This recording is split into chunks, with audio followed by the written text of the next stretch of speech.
Hello, everybody. It is Friday, December the 13th, 2024.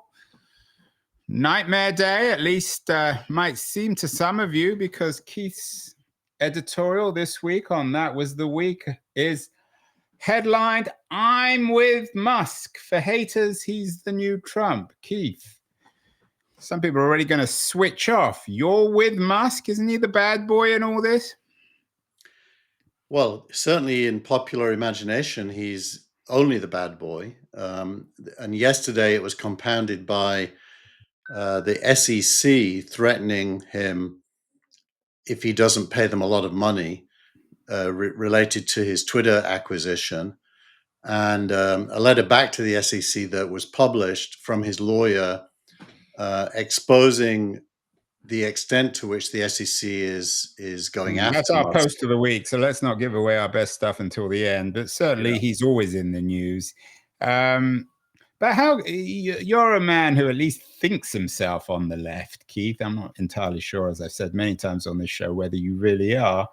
But how can you be with Musk? Isn't he really the guy who wants to get rid of government bureaucrats, who wants to turn America into sort of a version of Tesla or SpaceX? Well, I think the core of Musk is he wants a better world for human beings. I mean, almost everything he does points to that. But I mean, that's such a meaningless phrase. I mean, even I don't want to bring Hitler in a bit early, but even Hitler would have argued he wants a better world for human beings. I mean, I actually think Hitler didn't. Hitler wanted a better world for German Aryans. Musk actually wants a better world for all humans. That is different. And he acts according to that. Everything he does, hard things, is designed to improve things. He just announced that there's going to be a smaller Tesla next year priced at $30,000 when the rivals, for example, Ford, are selling their cars for $60,000. Starlink brings good internet to people who've never had it. There is almost nothing he's doing. And if you just focus in on what he's doing in government, he was reacting against what he considers cancel culture. That led him to back Trump because he himself was canceled by Biden even in the EV world. And he's backed Trump. I mean, silence. He wasn't invited to a meeting. So what? He doesn't care about meetings. I mean, silence is everything he's doing on Twitter, which is, I don't think there's any bad version of Twitter since he took it over. It's opening it up. Is considered to be bad because he's allowing people we all disagree with to speak. Well, what's wrong with that? People should be allowed to speak. So there's nothing he's doing which is in any way either right wing or negative. Yet he's the opposite of lionized. What is that? Demonized. He's demonized for being this terrible person when actually is the best of us. He's actually the best of us. Well, what about the Randian, the Ayn Randian quality, this obsession with the market? I mean, he's obviously he's the wealthiest man in the history of the world. He's worth, I think, $400 billion as we speak. Yeah. That, again, it's not his fault, obviously. I mean, you play by the rules, you make money, and we can't criticize people for making money. But isn't there a fetish for the free market with him? Isn't he the extreme manifestation of Randian free market thinking? Well, that everything becomes the market, governments. Yeah. Well, you and me, because of our past, can have a good conversation about that, and we should. But I think most people, it's like good versus evil. Like the guy who killed the insurance company, the whole world is resolved back down to good versus evil, and you're good if you're against the market and evil if you're for it. I don't buy that at all. The truth is more nuanced. I mean, Rand actually, to her credit, saw the market as the way to get things done and saw the government as a way to stop things being done. I don't think that's that wrong. Keith, I think you you're a classic old leftist who's become a free market person. I mean, it's not necessarily criticism; it's just a reality, aren't you? Well, and it isn't that. I think I don't want to quote the Bible, that is to say, "Das Kapital," but I do think that capitalism is the only way you get to something better beyond it. Look what happened in the Soviet Union when they didn't really yet have capitalism, and they overthrew the state, the czar, which was a feudal system. And because capitalism hadn't developed, they had a backward primitive society that led to authoritarianism through Stalinism and such. Capitalism, at its best, is a precondition for anything better. And that's very core to everything Marx wrote. Even Marxists are the problem. Marx himself isn't a problem. He understood the benefits of capitalism, and I think there's nothing right wing about understanding that capitalist economics are a precondition to human uplift. Well, Mark said that. Although this is not a show on social studies, it's a show on tech news. In your editorial, you talk about how you believe, at least, the SEC has been blatantly blackmailing Musk. Although you rely, and maybe we'll do post of the week in the middle here, you rely on a post put out by his lawyer. So who knows the context of any of this? Are you suggesting that the government's always evil, Keith, when it comes to Elon Musk? No, but I think it's because we probably all agree on this. It's become politicized. But it's always So, been politicized one way or the other, well, whoever's in power. yeah, but you can't internalize. There's something new, which the word lawfare is being used to describe it, which really started with Biden's administration and what happened to Trump, mostly legitimately, I would say. But lawfare is when instead of fighting politics, you resort to law to beat your opponents. And I think there's an element of lawfare that is now focused on Musk as the accused. Although again, I mean, I'm not a Musk hater, but on the other hand, I'm not a Musk lover like you. I mean, Musk himself is learned from the master Trump, the the war of the lawfare war. I mean, he's currently suing OpenAI and anyone else he disagrees with. So he's not exactly only a victim here; he's a perpetrator too. He's a change agent, and if that's the same as a perpetrator, I think the word perpetrator assumes he has bad intent, that it's either self-serving or negative for people. I think he's more of a change agent and a catalyst, which is a better word than perpetrator, for what comes next. And there isn't very much about what he wants to achieve that you could object to if you turn off your hatred and just think about what he's actually trying to do. We shall see on this. I mean, it's all theory at the moment. You note in your editorial that without builders, and just happens that they're billionaires and millionaires, then you don't have a positive narrative of modernization. You also quote an interesting X from Aaron Levy, who I think is politically on the left. I think he's the CEO of Box, who is also in some ways sympathetic. Is there a shift in Palo Alto, Keith? You're at the heart of Palo Alto. You know, lots of VCs. Are people beginning to change their mind on Trump and Musk? I think the Valley is as politicized as Washington, D.C. So I'd say, broadly speaking, it would be wrong to answer in either way, because I think the Valley's got points of view across the entire spectrum and is very divided on it. I do think the Peter Thiel circle that Musk is in is not well regarded. Well, And Musk and Thiel aren't particularly close. I think they were together at PayPal, and they weren't friends then. I'm guessing there's not a lot of love lost between them, either politically or personally. actually, they have both sentiments. They're not friends. They had a falling out. Musk got fired, actually. But there's a lot of mutual self-respect there at the same time. So I think they're in the same circles, Even if they're not friends, they are all friends with people who are friends with both of them.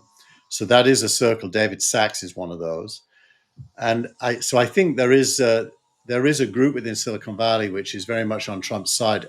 Mark Andreessen this week, by the way, did a fantastic interview with Barry Weiss, and firmly puts himself in that camp as well. Yeah, well, Andreessen is clearly a founding member. I mean, he's less philosophical than Thiel, and less, I guess, entrepreneurial than Musk, but certainly.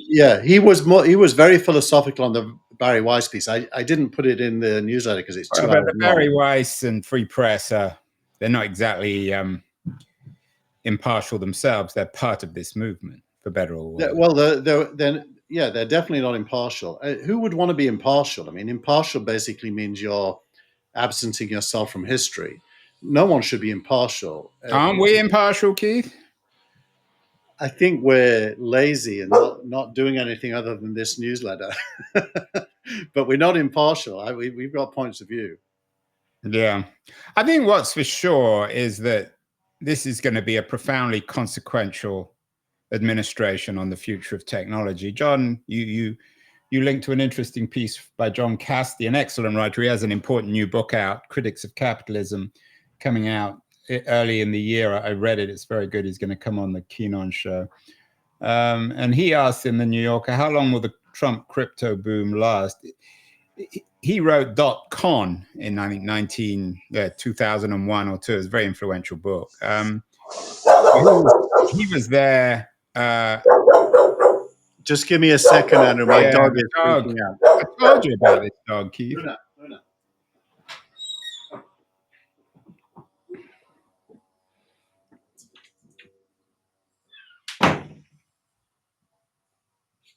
It's a live show, and my gardener's Is that a left-wing bark or a right-wing bark? Is that a Muskian bark? It's definitely an aggressive bark. She's a pit bull, and she's very gentle, but she barks like a monster. So anyway, back to John Casti, and he asks in the New Yorker, how long will the Trump crypto boom last? He wrote .con, so he knows about booms and busts. Seems to me, I mean, in the old days, in the 90s, there was the cliche, which was true, as most cliches are, that once taxi drivers, we didn't have Uber back then, but once taxi drivers were talking to you about the value of Yahoo stock or Amazon stock, you knew that the market was bound to collapse. These people coming into crypto have no idea what they're doing. So isn't there an inevitability of a crash of crypto? Well, history would say yes. Bitcoin corrects sometimes by as much as 80, 90%, roughly every 4 years. And so you would be brave to bet that it's only going to go up from here. That said, there are things at work that make it likely that the level at which it adjusts with the range is on a constant up. The biggest thing is institutional money buying Bitcoin as a holding, BlackRock being the most recent, and the growth of now 5 or 6 Bitcoin ETFs. Every other cryptocurrency seems to track Bitcoin's value. And with Sachs in the White House talking about the Federal Reserve buying Bitcoin as alongside gold, you know, the demand to buy Bitcoin has never been higher. So here's my question. Maybe let me revise the question slightly. Is the Bitcoin boom, will it inevitably have an impact on the power and credibility of the Fed, of central banks? Or can you have a powerful Bitcoin and not undermine the power of the Fed?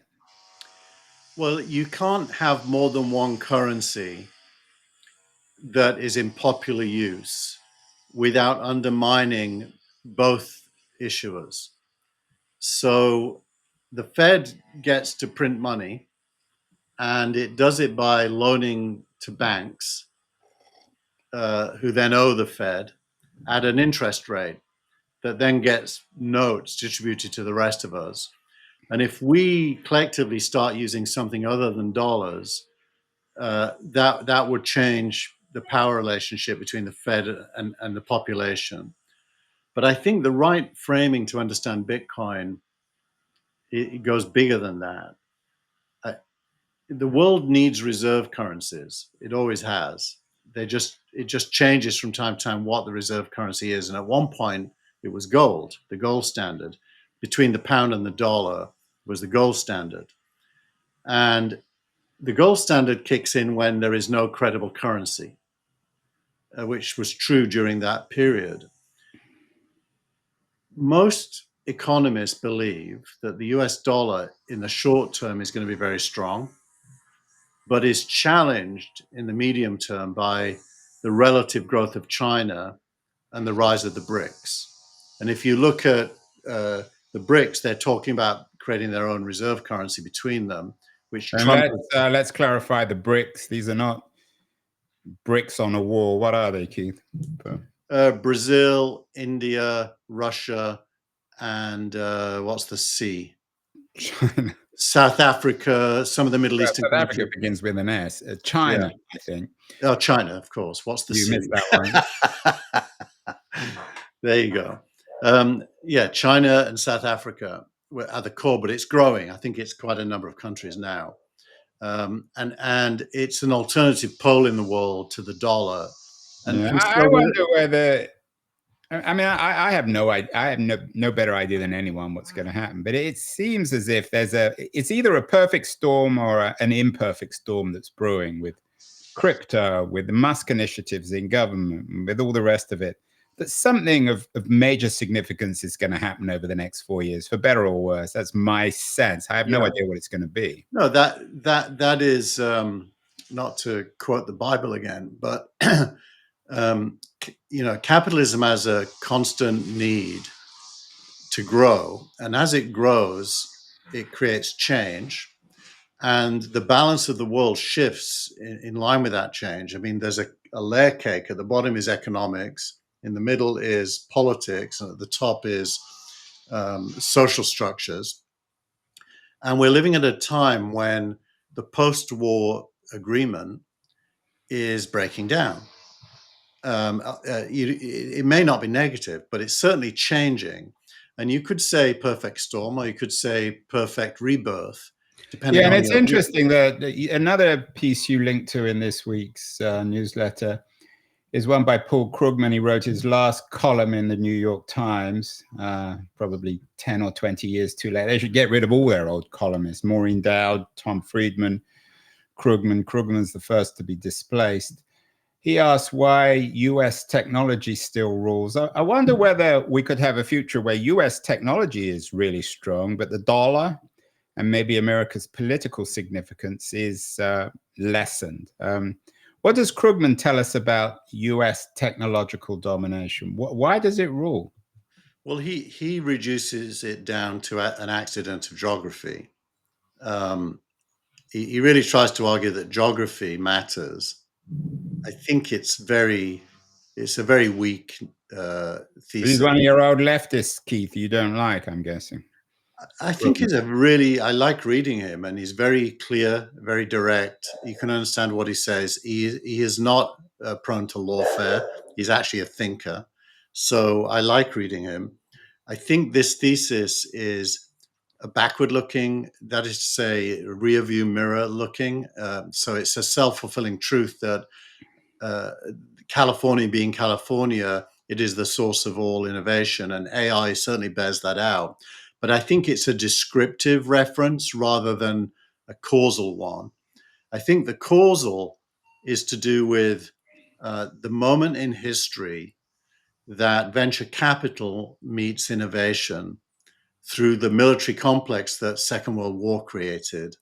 And the winner was America, clearly, and California was the think tank of America, and that survives to this day. There's no signs that that's going to change, although there are a lot of interesting technological things happening in China. Most of the rest of the world is not in the game. Europe, in particular, is not in the game, and he talks a lot about Europe in this, and mentions the Draghi report, which we talked about a few weeks ago. So I think there's nothing very wrong with what he says. It's just not a complete explanation. And people have tried to explain it many times. One thing that does seem to be changing is, and we've talked about this before, is that the corridor between Washington, D.C. and Silicon Valley has been replaced. Everyone seems to be in the same room. Obviously, Musk is example number one, exhibit one in this, in that Elon Musk has arrived in Washington and is changing the world. But more and more tech entrepreneurs are having an influence on policy. You have a piece by Joe Lonsdale, another influential technologist, was always being considered on the right, about our duties as defense technologists. What does Lonsdale say? You said that you didn't much care for him, but after this piece, you like him a little more. Yeah, he felt to me a bit like an ideological hawk that didn't really have an intellectual framing for his hawkishness that made any sense other than USA, USA, USA. But actually, this piece, and bear in mind, he is the co-founder of almost every successful defense company in Silicon Valley, including Palantir. So he's a very influential guy. He's also the funder and founder of the new university, which Free Press is involved in, the University of Austin. So he's also very much committed to, and at least in his language, anti-woke education. So he's a man of the traditional right, although you may disagree that it's really the right. Yeah, no, he's a libertarian, which can be defined as right or left, depending on your overall view. Certainly, when it comes to education and free speech, he's a strong libertarian, which I think mostly would make him historically part of the left. I think the left has become right wing there. Well, you just define anyone on the left as anyone you like is on the left. Anyone you don't like is on the right. So it's become entirely meaningless in your head. I actually don't like the labels. I'd rather talk about the actual thing. You've said every time we bring that up, you say you don't like the labels, but you use them. Well, because you prompt me to use them, and I go with it. You're blaming me now. You're a capitalist. We're going to have a new system here. Every time you mention left or right, you're going to get an electric shock. There you go. So, but this piece from the guy who co-founded almost every defense tech company is actually focused on what could go wrong, and he rightly says that dangerous technology in the hands of the wrong people is not a good idea. And most of what he talks about is how you protect against that through society and rules, which is not a libertarian point of view. The need for rules is clearly socially right. And so is it possible that the Lonsdales and the Musks and the Saxes, who were all libertarians in their youth, have beginning to grow up and recognize a responsibility, a broader responsibility? Well, definitely as they get closer to power, and these guys, all of them, people should be aware of this, are just strikingly close to power now, which has never been true ever. Well, and they're not strikingly close to power. They are power. I mean, Musk in his own way is probably more powerful than Trump in the sense that he owns $400 billion. Right. So as they get closer to power, with power comes responsibility because you make decisions, and you get scared of your own decisions because now they are going to be executed. So you become incredibly careful. Like if you look at what Musk has done at SpaceX over its life, he started off as a cowboy, and now he's a detailed risk measurer. And so it's in the nature of power that you become careful. And I definitely think that Lonsdale piece is a reflection of that.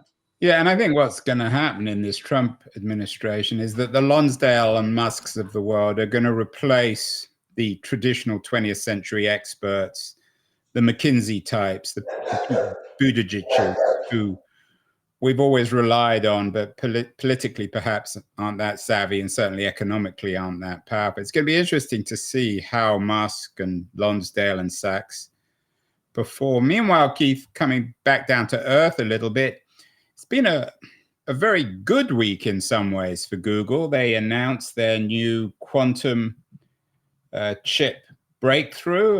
The New York Times describes it as a Google breakthrough. The stock is up dramatically. It's up about 15% this week. On the other hand, Malik, you linked to as well, believes that AI might eat the browser. So what do things look like this week from Google's point of view? Overall good. Not only did they launch Willow, their quantum chip, they also launched Gemini 2.0, which is their AI platform, including capabilities in the space of being an agent, not just a foundation model. And you're right, the stock is up mainly because the early conversations suggest that Gemini 2 is better than the other foundation models, which would be the first time Google crept ahead. Yeah, and that makes you look like a bit of a dimwit because you've always claimed that OpenAI was so far ahead that it was invulnerable in any way and that Google had no chance of catching up. Well, you could say you're the dimwit because the measure of whether OpenAI is ahead is nothing to do with the quality of the foundation model. It's to do with how many people use it. And OpenAI's benefit is that it isn't Google and is everywhere, whereas Google is Google. And so only its diaspora is using its stuff. So I still think OpenAI is invulnerable, but it isn't intellectually, invulnerable. Yeah, other platforms will grow. For example, I don't use OpenAI for coding. I use Anthropic because it's better. But I do use OpenAI for lots of other things. And by the way, OpenAI this week announced O1, its new model open to Wasn't that everyone. last week? We talked about that last We week. talked about it last week, but what they added this week is real-time voice and video input, which is amazing. And they also announced the release of Sora, the video Yeah, we'll making. get to Sora in a minute, but let's go back to Malik. I know you like him, one of the most seasoned tech writers in Silicon Valley. It's funny, if AI eats the browser, will Google even care? I mean, talk about fighting the previous war. This government decision to break Chrome off from Google seems such an absurd, archaic thing to do. Would Google even care if the browser, if somehow, whatever AI, if AI did indeed eat the browser, would that be bad for Google?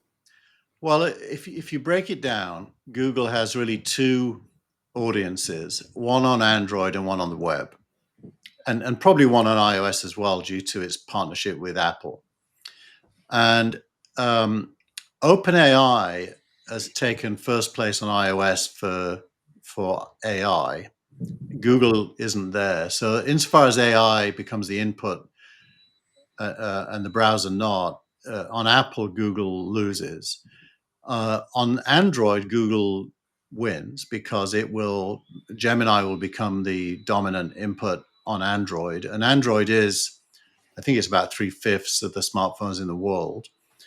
And then the web, the reasons you would need to go to Google are in decline and may, as Ohm is saying, may decline to zero because the browser by definition is a temporal technology. That is to say, it's very specific to that time when there was information, but you needed to ask for it. And that took the form of typing in a browser search terms. Yeah.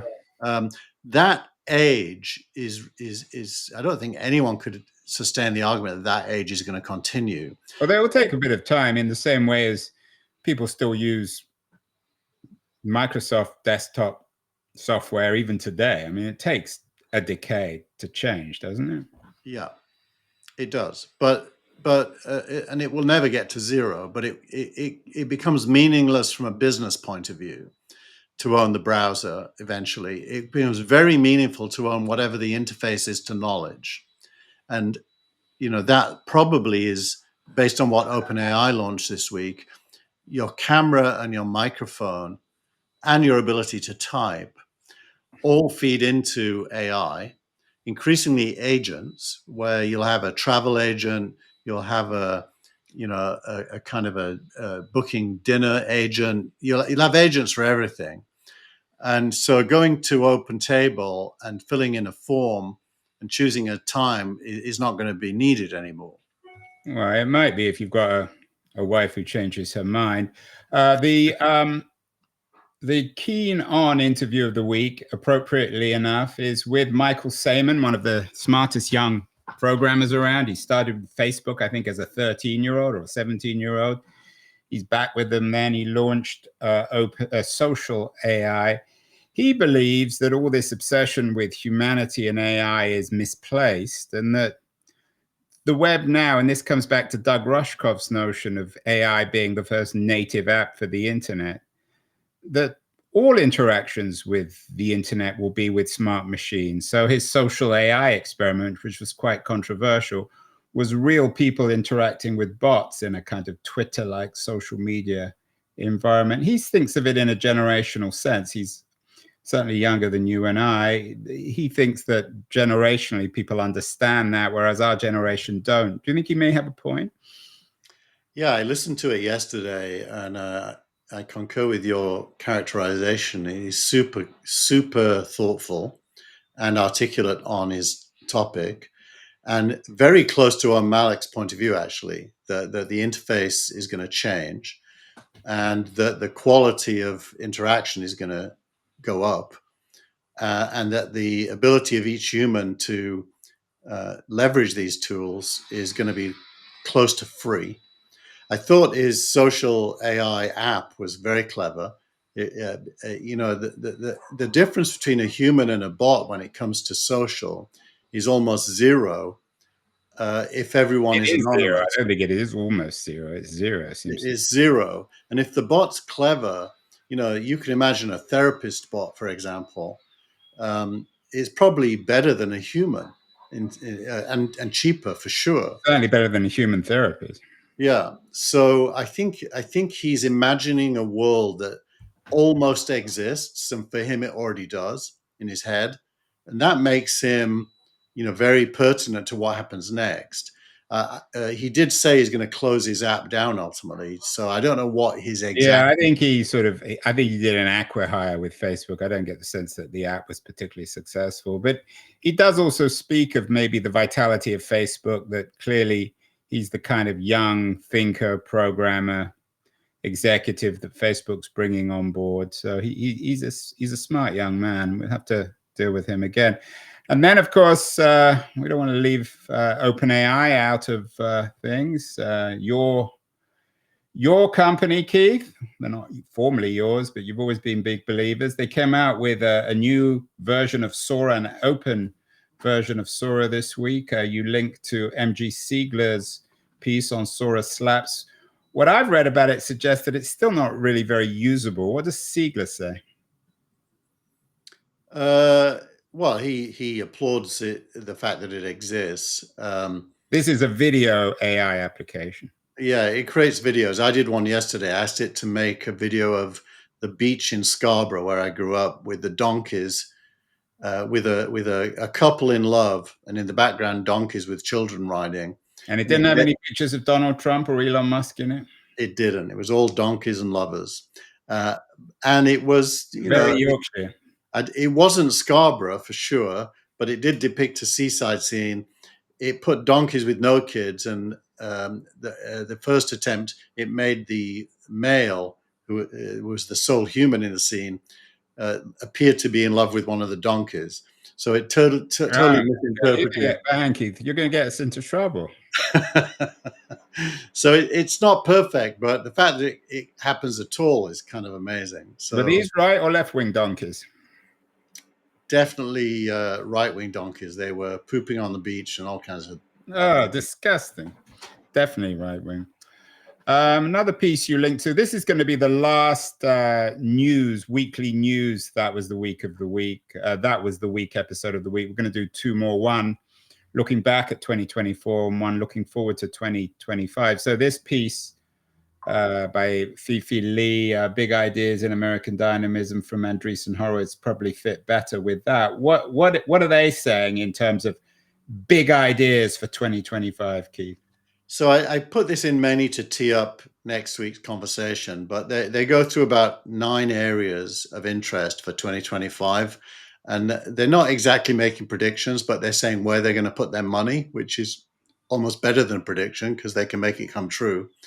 And there is another piece which we'll look at next week where Y Combinator do a request for startups for next year, saying where they're interested in applications coming from, which domains, as it were.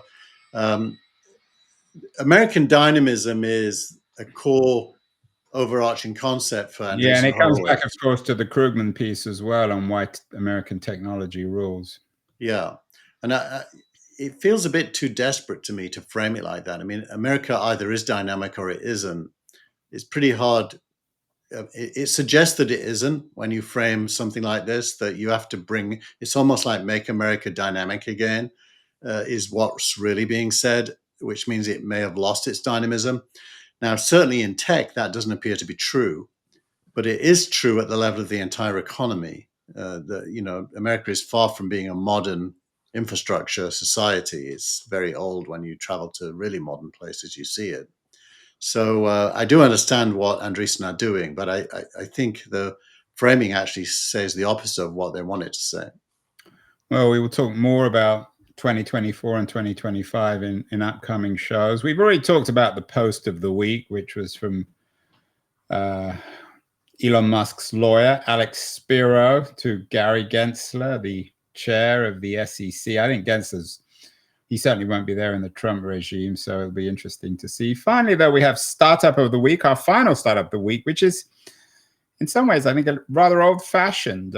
We use Restream for this platform, but you've given Riverside, which is a direct competitor to Restream, your Startup of the Week. According to TechCrunch, they raised 30 million Series C to expand its podcast and video recording platform. Should we be switching over? What does Riverside do that Restream doesn't do?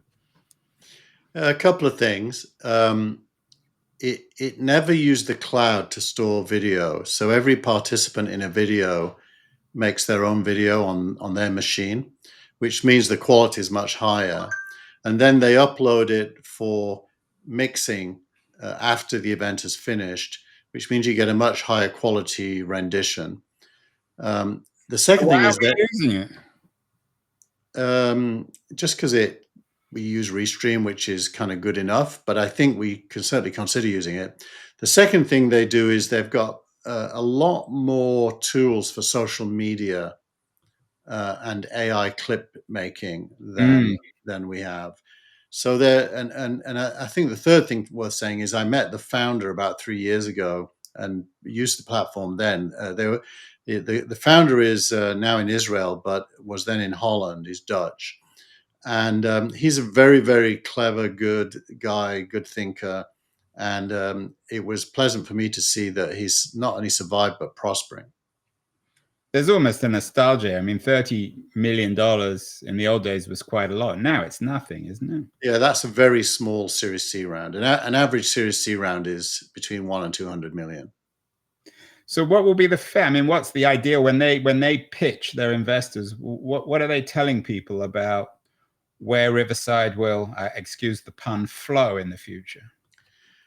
They're going after the same crowd as Substack and Restream, and to some extent, any of those live broadcasting platforms like LinkedIn and Facebook, and probably not too soon in the future, Instagram, where live streaming to an audience is just a commoditized feature, if you will. They're going after being the Uber version of that, almost like the Substack of video.